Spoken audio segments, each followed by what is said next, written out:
Olá a todos! Vamos hoje falar sobre a Cabalá de Elohim. Seria aqui uma espécie de parte 2.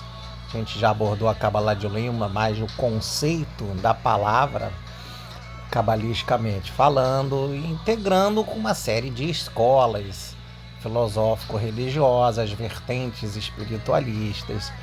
No fundo, como a gente vem já apresentando, a Kabbalah ela é uma ciência, e não uma ciência como a ciência materialista, o que só estuda a matéria com os olhos da matéria, mas uma ciência da alma e que estuda com os olhos espirituais. Ou seja, o que isso quer dizer? Quando a gente olha algum texto e lê ou aprende de forma, vamos dizer assim, pelo próprio YouTube, a recepção das informações não vem vamos dizer assim, exclusivamente pelas vias das percepções sensoriais. Além do próprio conhecimento em si, vem da intuição, dos parâmetros ou das capacidades parapsíquicas. Então, assim, quando a gente vai ler a Torá ou vai ler uma outra fonte filosófico-religiosa, todos nós, quando a gente se eleva em consciência, a gente começa a captar, através das ondas cerebrais, informações muito mais amplas, profundas e ao mesmo tempo de espiritualidade independente vamos dizer assim, daquela fonte ser de uma determinada crença, de uma filosofia. No fundo, crença, ciência, a Kabbalah, por ser uma ciência pura nesse sentido, não envereda na crença, mas pelo próprio fato, é científico nesse sentido. Pela observação através dessas percepções que não são exclusivamente sensoriais. A partir desse preâmbulo, a gente vai observar porque como é que tem esses códigos numa única palavra Elohim no hebraico. O hebraico é uma língua chamada, hoje a gente entende computacionalmente, um grande algoritmo divino nesse sentido, porque ele vai trazendo através das suas decodificações, através dos Mekubalim, com essas decodificações, Mekubalim são os cabalistas, vão como que esclarecendo as fontes textuais bíblicas chamadas da Torá, do Tanar, Torá Nevim Ketuvim, ou mesmo das fontes não judaicas ou não israelitas. Ou seja, a gente vai se depurando internamente e aí independe de qual povo a gente pertence, qual religião a gente adota, etc., ou etnia que pertencemos. Ou seja, a gente tem então na palavra Elohim, são 4 códigos que a gente vai abordar fenomenais dentro do ponto de vista cabalístico, que vai ter uma amplidão fenomenal. A começar pelo primeiro código. Aqui em cima, Elohim, a gente vai soletrar, pronunciar, que é uma técnica cabalista para meditação. Então, quando a gente pronuncia o nome Elohim, que normalmente não é pronunciável assim numa conversa no popular, informal, etc., na meditação, a gente vai visualizar essas 13 letras que estão aqui abaixo à direita, olhando no gráfico. Aleph, Lamet, né? O P sofita, primeiras 3 letras, depois o Lamet, Bam, Dalet. Quando a gente abre, é chamado também assim, a gente abre o nome Elohim, a gente abre, desdobra o nome divino Elohim. Quando a gente desdobra, a gente ativa ou atrai a misericórdia, porque Elohim, segundo os grandes mestres de Israel, os sábios Rahamim, os Rabanim, os rabinos, os sábios Rahamim Mekubalim, cabalistas, ensinam que Elohim vem o quê? Da força restritiva, da força dura, da disciplina, do rigor de Gevurá na árvore da vida, da Sefirá de Gevurá, que é uma dimensão de justiça.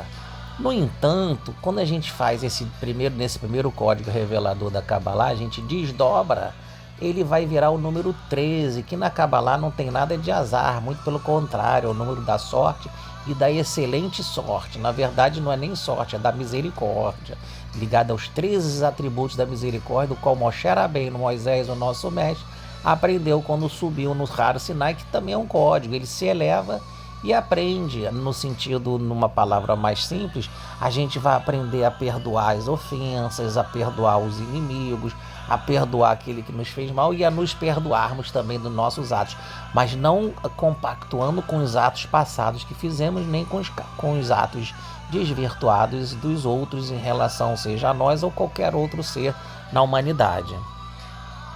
Então agora vamos para o segundo código que a gente vai destacar, são 4, voltando a repetir a questão. Nós estamos trabalhando com Elohim, Aleph, Lamet, Rei, Yud, Mem, as 5 letras dessa palavra, que ela vai nos trazer um grande ensinamento. Bom, vamos então começar aqui em verde, à esquerda, a gente tem a letra Aleph e a letra Mem, ou seja, elas, e as letras Aleph e a letra Mem são exatamente o que? As primeiras e últimas letras da palavra Elohim, né? Roshei Tevot, a gente tem aqui a letra, o Mem Sofit, que é a última letra, o Mem, é um código. Essas 2 letras vão representar, e a Kabbalah vem revelar, e nós estamos revelando aqui agora, pode ser, e é uma novidade, digamos assim, aqui na internet, no YouTube, a gente tem que o Aleph, ela está relacionada desde a época, vamos dizer assim, da revelação no Sinai com Moisés, até os dias da redenção na Terra. Ou seja, é um código exímio, porque Bereshit bara Elohim, como a gente falou no Kabbalah de Elohim 1, o versículo é a expressão da divindade. Sim, e na expressão da divindade a gente tem os arquétipos. Isso a gente está falando agora aqui na parte 2 do Kabbalah de Elohim, vamos dizer assim, nessa nossa, entre aspas, mini aula, um bate-papo, um shiurzinho, né? Uma liçãozinha que a gente transmite da Kabbalah e retransmite através dos Mekubalim. Aleph vem, por exemplo, Elial Anavi, que é Elias, Aaron, que também é o irmão de Moisés, como a gente falou. Depois até chegar em Esther, por exemplo, né? E Elial Anavi, que é o que vai anunciar a redenção, com a letra Mem de Moshe, Moisés, Mordecai, que faz o par com Esther, a rainha Esther, né? Que tem nos pergaminhos, no rolo, né? De Esther, as escrituras ali contém um código. E a Mashiach, a palavra Mashiach, que é o conceito que a gente abordou também da Kabbalah de Messias, do Messias, do Estado Redentor que todos nós carregamos em nós. Então essas 2 letras elas vão trazer. E por que disso? Mem com Aleph, a gente não botou aqui, que seria um código desdobrado em cima desse, vai dar 41. 4 mais 1 vai dar 5 na Gemátria, no método da redução total da numerologia cabalística, que vai dar 5, que é aludir, é uma alusão, ou que alude ao que? Aos 5 níveis de manifestação da alma que cada um de nós carrega, segundo o conceito e linguagem cabalista. Nefesh, Ruach, Neshama, Hayah e Hidah. Quer dizer, o nível físico, emocional, mental, digamos, espiritual e divino. Numa tradução mais próxima dessa realidade cabalista. E agora nós vamos para o terceiro código. Claro que existem mais coisas a falar em cada código, mas assim a gente está fazendo um flash para não ficar muito extensivo esse conteúdo. Terceiro código exímio são as letras que estão o quê? Dentro da palavra Elohim. Dentro da palavra Elohim tem um Lamet Rei Yud. Lamet Rei Yud, 30 mais 5 mais 10, a gente vai ver o valor 45. 45 é a mesma gemátria, quer dizer, tem a mesma frequência vibracional do que Adam, humanidade. Então nós temos o que? Que esses arquétipos líderes da humanidade. Então todos nós carregamos, é um complemento ou uma função de desdobramento, né? Do código Aleph Mem. Então, ou seja, da palavra Elohim, das letras em hebraico, ó, quanto a informação ela carrega para nós.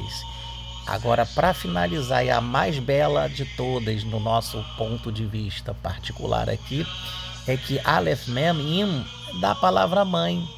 Não por acaso na árvore da vida, a coluna da mãe é a coluna da restrição de Gevurah, de Elohim, ou seja, onde tem o nome divino Elohim propriamente dito, na Seferá de Gevurah. E Binah é a mãe divina, ou seja, a coluna que é a mais dura, né, que é conhecida Kabbalah, da disciplina do rigor, como a gente falou, é a coluna da esquerda, ou seja, mas ali está a mãe divina. É interessante, né? A mãe no arquétipo aqui humano, feminino, é o doce, é o amor, mas na Kabbalah ela representa verdadeiramente essa estrutura. E é a mãe que vai trazer o que? O próprio estado redentor. É aí que é o tranchando a Kabbalah e a gente finaliza, ou seja, Elohim, apesar de ser restrição, rigor e tudo, carrega dentro o que? Misericórdia, quando a gente desdobra essa justiça, quando a gente ameniza, harmoniza e se harmoniza, se equilibra, a gente vai transmutando o karma na linguagem mais conhecida, ou dos tikkunim, dos concertos. A gente, quando vai fazer um concerto de alguma peça, aí a gente vai perceber, por exemplo, numa soldagem, aquele ponto que foi soldado é o ponto que fica mais resistente e dificilmente vai quebrar nesse mesmo ponto. Então, a justiça verdadeiramente, quando a gente embute a misericórdia como essa soldagem, quando a gente faz os nossos tikkunim, os nossos concertos, a reencarnação, ou mesmo aqui agora na encarnação, ou é que é uma reencarnação, a maioria de nós estamos voltando para aperfeiçoamento e para o tikkun, para o conserto, a gente está soldando as partes que estão mais frágeis dentro de nós, vai nos tornando mais ainda resistente, onde a gente vai menos errar e vai começar a acertar. Se a gente também não atrapalha o fluxo divino amoroso, já está ótimo, a gente já começa a estar nesse estado. Daí a gente fecha agora a Kabbalah de Elohim com isso. Sejamos esses estados, essas frequências e colocando soldagem nos nossos pontos fracos e evitando muito apontar, vamos dizer assim, os pontos frágeis alheios.